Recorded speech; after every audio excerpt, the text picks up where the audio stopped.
议会第3届第6次定期会12月1号闭幕，不过淡市明年度总预算只有1/3局处的预算审完，也有10几个局处也未审查，所以民进党团31号提变更议程，选最后一天来审农业局加经发局预算。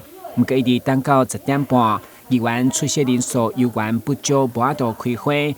主席李文俊以宽议方式，依照议事规则27条改制单委会，借此等候议员出席，却引起在场议员强烈不满。延长2次，还佫不足人数的会，主席会当来甲这个做宣告来延，会当延会，还是讲来甲改做谈话会？谈话会的这个意思就是讲，咱这个会当了解各局处的这个事务啦。咱议员咱无总了解的时阵，拄啊招这个谈话会，咱来甲做一了解，互甲请教一下。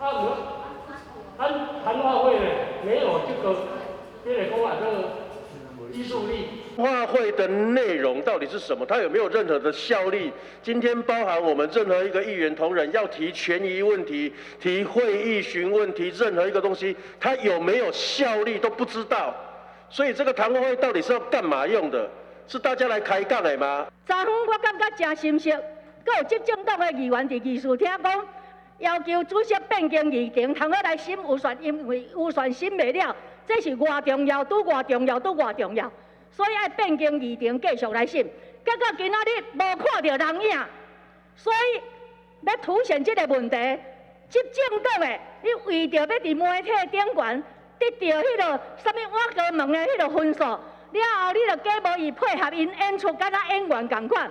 结果真正要审预算的时阵，恁无愿意来出席，佮要求变更议程。今天很显然的就是议员出席人数不足，所以我们会变成一个未开而开的谈话会。那说真的，就像我们要问谁要谈什么内容，就坦白讲，就是等迟到的人。那这个是对市民来说，我觉得很难交代。议会变更议程未审预算，最后出席却无到28位的半数，对着破病出席议员林彦洲相当不满，起价提散会动议。我头拄仔讲的意思就是等候。那我觉得这样很鬼扯，自己民进党的改变议程，然后没有照时间要来开会，我们又在这里等他吗？所以我提散会动议啊。单委会虽然无约束、无实质的效力，都为了等待支持议员，不过嘛，因为议员林彦洲坚持提散会，确定这摆定期会最后一天留会无法度审查，目前暂定12月13号到22号召开临时会，继续来审预算。但新闻顾文吉、林英庚采访报道。